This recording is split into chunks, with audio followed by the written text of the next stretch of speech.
बिस्मिल्लाहिर्रहमानिर्रहीम। अस्सलाम वालेकुम। आज मैं आपको केचप बनाना सिखाऊंगी और टमाटो केचप जो कि घर में हर वक्त चाहिए होती है बच्चों के लिए, अपने लिए, या इससे आप बहुत सी चीजें भी बना सकते हैं। और इसे मैं आपके लिए बहुत आसान तरीके से और बहुत मजेदार टमाटो केचप बनाना सिखाऊंगी और आप खुद इसे घर में साफ सुथरे तरीके से बनाइएगा और स्टेरिलाइज बोतल में भरकर रख लीजिएगा। तो इसको बनाने के लिए हमें चाहिए होंगे टमाटर 2 किलो। अच्छे रेड रेड टमाटर ले लीजिएगा जिन्हें धोकर आप मोटा मोटा या चार चार पीसेज में काट लीजिएगा। सिरका हाफ कप, चाहे ब्राउन सिरका ले लीजिएगा या व्हाइट वाला। और चीनी ले लीजिएगा हाफ कप या 125 ग्राम। और अगर आप बहुत ज्यादा मिठास पसंद करते हैं तो आप हाफ कप से 1 कप तक चीनी ले सकते हैं। और नमक 1 टीस्पून, सुर्ख मिर्च पाउडर 1 टीस्पून, अदरक लहसुन का पेस्ट 1 टीस्पून। और अगर आप चाहें तो ऑरेंज रेड कलर या तंदूरी कलर भी डाल सकते हैं, लेकिन मैं ये आर्टिफिशियल कलर इस्तेमाल नहीं करूंगी क्योंकि इसका अपना कलर ही बहुत खूबसूरत होगा। तो सबसे पहले आप ये टमाटर पकने के लिए चढ़ा दीजिएगा और इसमें आपने कोई पानी या नमक वगैरह नहीं डालना। और इसे तकरीबन 30 मिनट के लिए ढककर पका लीजिएगा। और 15 मिनट के बाद मैं आपको दिखाऊंगी कि इसका अपना पानी ही निकला हुआ होगा।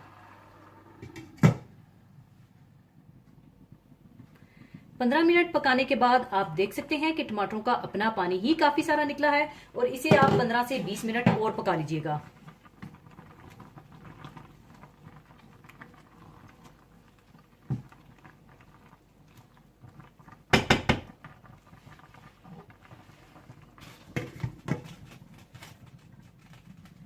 तीस से 35 मिनट पकाने के बाद टमाटर नरम हो चुके हैं। और अब आप चूल्हा बंद कर दीजिए और इसे ठंडा करने के बाद अच्छी तरह से ब्लेंड कर लीजिएगा।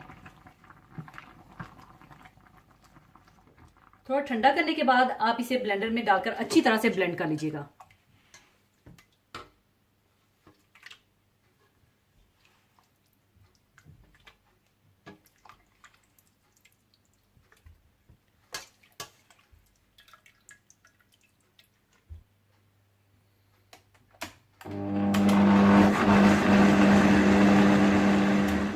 अच्छी तरह ब्लेंड करने के बाद कोई भी साफ मलमल का कपड़ा या बारीक छलनी से छान लीजिएगा ताकि इसके बीज और छिलके वगैरह निकल जाएं।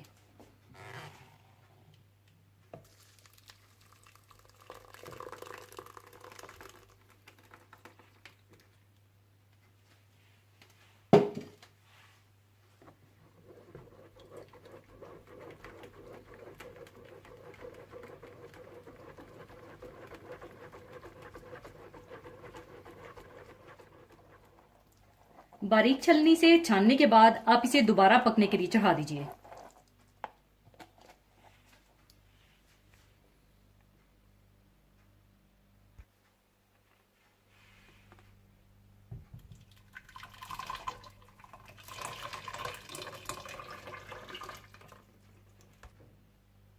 और साथ ही आप इसमें सिरका, चीनी,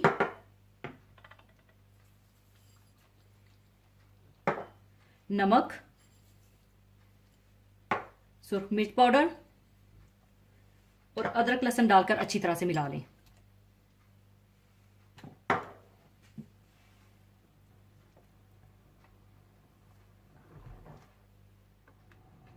और अब आप इसे इतनी देर तक पकाइएगा कि ये थिक कंसिस्टेंसी में आ जाए और वक्फे वक्फे से चम्मच चलाते रहिएगा ताकि ये केचप की फॉर्म में आ जाए।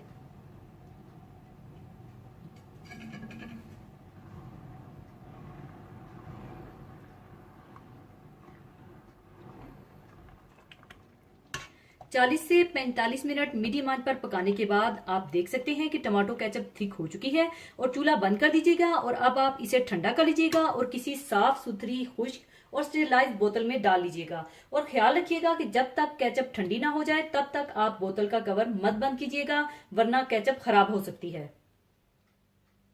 टमाटो केचप ठंडा करने के बाद आप इसे स्टेरिलाइज बोतल में भरकर रख लीजिए।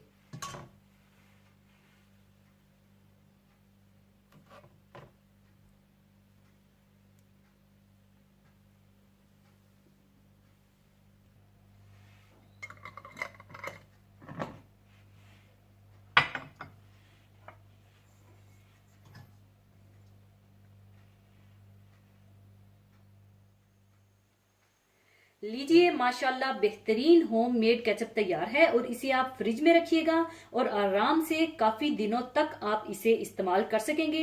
लेकिन शर्त यह है कि इसमें आपने साफ सुथरा और खुश्क चम्मच का इस्तेमाल करना होगा। और इसे आप चाहें समोसे, पकोड़े, कबाब या फ्रेंच फ्राइज या जिस चीज के साथ आप चाहें इस्तेमाल कीजिएगा। तो जरूर बनाइएगा और मुझे दुआओं में याद रखिएगा। और जाने से पहले एक हदीसे पाक शेयर करना चाहूंगी। हदीसे पाक इस तरह से है।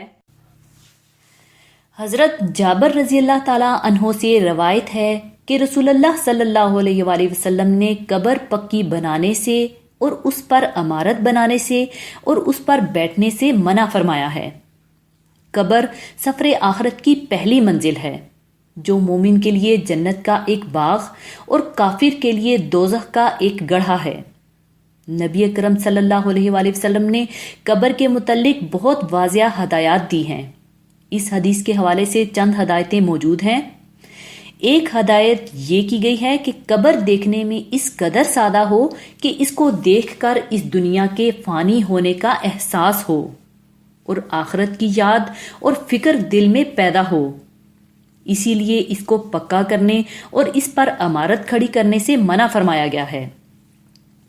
एक रवायत से मालूम होता है कि आप सल्लल्लाहु अलैहि वसल्लम ने सैयदना अली रजी अल्लाह ताला अन्हो को इस काम पर मामूर फरमाया था कि तुम जो तस्वीर देखो इसे छोड़ो नहीं, बल्कि इसे मिटा दो, और जिस कब्र को बुलंद देखो इसे बराबर कर दो।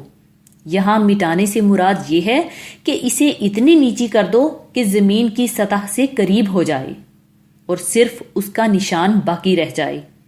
एक रवायत से मालूम होता है कि नबी करीम सल्लल्लाहु अलैहि वसल्लम की कब्र मुबारक ऊंट के कोहान की तरह थी।